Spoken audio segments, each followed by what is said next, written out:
Des actions du gouvernement béninois décriées par des milliers de partisans de l'opposition. Une marche pour défendre la démocratie s'est tenue ce mercredi.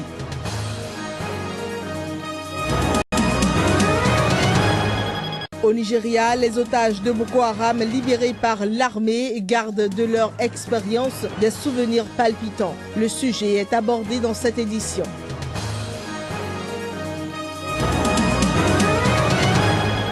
Une centaine de migrants ont été secourus en Méditerranée dans la nuit de mardi à mercredi. Une opération de la police douanière et financière italienne.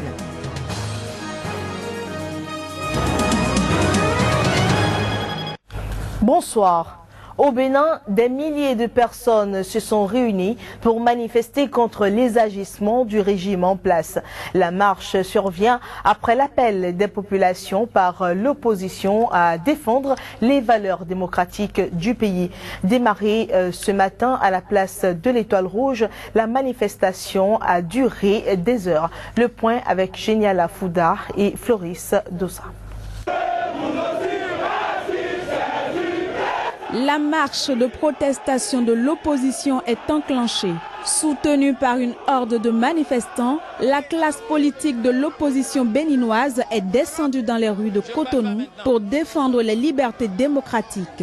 Que le pays tout entier le sache, que le monde entier le sache, que vous sachiez dans le monde entier qu'une parcelle des libertés est en train d'être défendue au Bénin ici pour faire corps à ce que nous avons obtenu avec la révolution de 1789. Nous souhaitons que notre pays reste en paix. Et il faut effectivement faire entendre notre voix pour que la démocratie chèrement acquise soit préservée dans notre pays. La manifestation fait suite à la tentative d'arrestation de l'un des farouches opposants du pouvoir en place, l'honorable Candide Azanaï, après que le chef de l'État ait porté plainte contre ce dernier pour outrage. Même si la plainte a été suspendue par le chef de l'État, les populations béninoises et la classe politique restent sur la défensive. La preuve en est que la manifestation se déroule alors que le ministre de l'Intérieur avait rendu public une décision qui interdit les marches jusqu'à la fin de la période électorale au Bénin. De l'autre côté, les forces Cori pour un Bénin émergent ont elles aussi invité leurs militants à se mobiliser pour investir les rues de Cotonou. Mais pour l'instant, ces derniers semblent respecter la décision relative à l'interdiction des marches dans le pays. Le gouvernement burundais a entamé sous la pression internationale des discours informels ce mercredi avec les opposants à un troisième mandat du président Pierre Nkurunziza pour tenter de trouver une issue à la crise politique que traverse le pays. Une source gouvernementale a confirmé que le pouvoir avait accepté de discuter avec quelques partenaires de la société civile et de l'opposition pour trouver une solution. Un des leaders de la campagne anti-troisième mandat qui participe à la réunion s'est cependant montré sceptique sur son issue, expliquant que le gouvernement refusait de discuter du cœur du problème, le troisième mandat. Le Burundi tient le 26 mai prochain des élections législatives et communales et le 26 juin une présidentielle. La mission de l'ONU en RDC, la MONUSCO a envoyé ce mercredi, les renforts dans le territoire de Beni, dans l'est du pays, au lendemain de la mort de 2 casques bleus tanzaniens dans une embuscade. Une embuscade attribuée à des éléments supposés appartenir à l'ADF, entendez les forces démocratiques alliées, qui sont des rebelles musulmans ougandais opposés au président ougandais Yoweri Museveni. Ils sont présents depuis 1995 dans l'Est congolais et sont accusés d'avoir perpétré une série de massacres ayant fait plus de 300 morts depuis octobre, essentiellement à Beni. Il faut dire que l'embuscade ciblant l'ONU est la deuxième attaque contre l'organisation en 48 heures. Précisons que 2 casques bleus tanzaniens sont décédés et 13 autres dont la nationalité n'a pas été précisée ont été blessés lors de l'embuscade de mardi. Les chefs de 8 groupes armés centrafricains se sont engagés mardi à Bangui à relâcher plusieurs milliers d'enfants soldats ainsi qu'à cesser tout recrutement d'enfants. Il s'agit d'une première dans ce pays à l'histoire marquée par des rébellions et coups d'État à répétition. L'accord a été signé en marge du forum de Bangui, une rencontre qui réunit près de 600 participants durant une semaine pour la réconciliation nationale et discuter de l'avenir du pays. Parmi les signataires figurent des représentants des deux protagonistes de la crise qui a secoué le pays entre 2013 et 2014, 3 factions de l'ex-rébellion Séléka et les milices anti-Balaka. De 6 000 à 10 000 enfants seraient intégrés dans les différents groupes armés et rébellions qui sévissent depuis des années en Centrafrique. L'accord est un engagement des groupes armés et du gouvernement centrafricain et des partenaires internationaux à travailler à la libération des enfants qui sont associés aux forces et groupes armés. Nous allons essayer d'organiser le retour des enfants soldats ou les enfants assimilés aux groupes armés dans leur famille ou bien dans un processus important de réinsertion. Ce chiffre inclut les combattants, mais aussi ceux qui sont abusés d'une autre façon à des fins sexuelles, mais aussi des cuisiniers et des messagers. Aucun calendrier n'a été fixé pour la libération des enfants concernés, mais cela est un point de départ, s'est réjoui l'UNICEF à Genève. C'est un accord global pour tous ceux qui ont pris les armes de chercher s'il y a des enfants au sein de ces groupes-là, de les libérer et de les mettre à la disposition de l'UNICEF qui est en charge du suivi et de la récupération de ces enfants pour leur bien-être. Au fil d'une histoire marquée par les troubles, les rébellions et les coups d'État, de nombreux groupes armés parfois divisés en factions rivales se sont formés dans le pays où ils créent leur propre fief. Une quinzaine de ces mouvements sévissent encore aujourd'hui en République centrafricaine. Libérés par l'armée nigériane, quelques otages commencent à parler. Les captives de Boko Haram, prisonnières du groupe islamiste pendant de longs mois dans le nord-est du Nigeria, ont de palpitants souvenirs de leur expérience. Le nombre de nouveaux cas d'Ebola est tombé sous la barre des 10, aussi bien en Sierra Leone qu'en Guinée. C'est le plus bas niveau depuis quasiment un an, ce qui augure de la fin de l'épidémie. C'est ce qu'a affirmé mardi un responsable de l'ONU.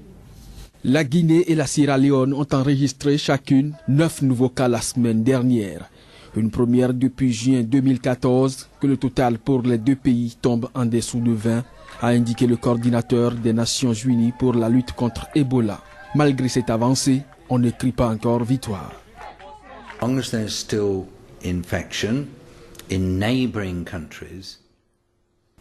Il reste une poche d'infection au sud de Conakry et une poche à la frontière ouest de la Sierra Leone. Mais la maladie n'a jamais vraiment atteint Conakry, même comme on l'a vu à Monrovia ou à Freetown, et j'espère que cela n'arrivera pas. J'espère que nous allons maintenant arriver à une fin de l'épidémie et à une réduction progressive de la taille de ces poches résiduelles jusqu'à ce qu'on puisse dire que c'est bon, c'est fini.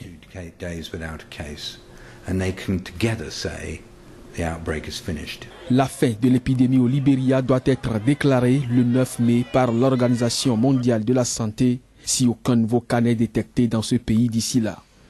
Just south of Conakry and a pocket in the western border of Sierra Leone. On dit qu'il y a encore des infections dans les pays voisins, la Sierra Leone et la Guinée. Donc il faut rester prudent parce que cela peut revenir et nous travaillons en étroite collaboration avec les pays frontaliers pour qu'ils travaillent ensemble pour arriver à une situation où nous n'avons plus aucun nouveau cas en 42 jours et donc on pourra déclarer la fin de l'épidémie.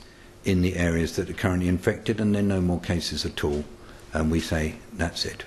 L'épidémie la plus grave depuis l'identification du virus en Afrique centrale en 1976 est partie en décembre 2013 du sud de la Guinée. Il a fait quelques 11 000 morts pour plus de 26 000 cas identifiés. Un bilan nettement sous-évalué de l'aveu même de l'Organisation mondiale de la santé à plus de 99% dans les 3 pays les plus touchés, à savoir la Guinée, la Sierra Leone et le Libéria. La police douanière et financière italienne a annoncé ce mercredi avoir secouru dans la nuit une centaine de migrants affamés après 12 jours en mer Méditerranée. Les migrants, parmi lesquels 35 femmes, dont 3 enceintes, ont expliqué avoir passé plus de 10 jours en mer sans vivre, sans nourriture, avec les cales emplies d'eau. Au total, les gardes-côtes italiens ont annoncé avoir coordonné mardi le sauvetage d'environ 650 personnes, alors que l'accueil de ces migrants supplémentaires représente un défi de taille pour l'Italie, qui compte déjà plus de 80 000 migrants dans ses centres d'accueil. La solidarité n'est pas de mise partout. Le programme alimentaire mondial de l'Organisation des Nations Unies distribue des vivres aux personnes touchées par le séisme du 25 avril au Népal. Les autorités du pays ont annoncé que le bilan est passé à 7 587 morts. Les survivants des zones très touchées du Népal reçoivent enfin de l'aide des secours qui se sont renforcés mardi. Plus de 131 500 militaires et policiers participent désormais aux opérations de secours dans ce pays himalayen, aidés par plus de 100 équipes étrangères. Les autorités népalaises, en partenariat avec le Programme alimentaire mondial de l'Organisation des Nations Unies, estiment qu'elles parviennent progressivement à contrôler la situation après avoir reconnu avoir été dépassées par l'ampleur du désastre. Le dernier bilan des autorités fait état de 7 557 personnes mortes dans le séisme survenu le 25 avril et de 14 536 blessés. Plus de 100 personnes ont également été tuées en Inde et en Chine.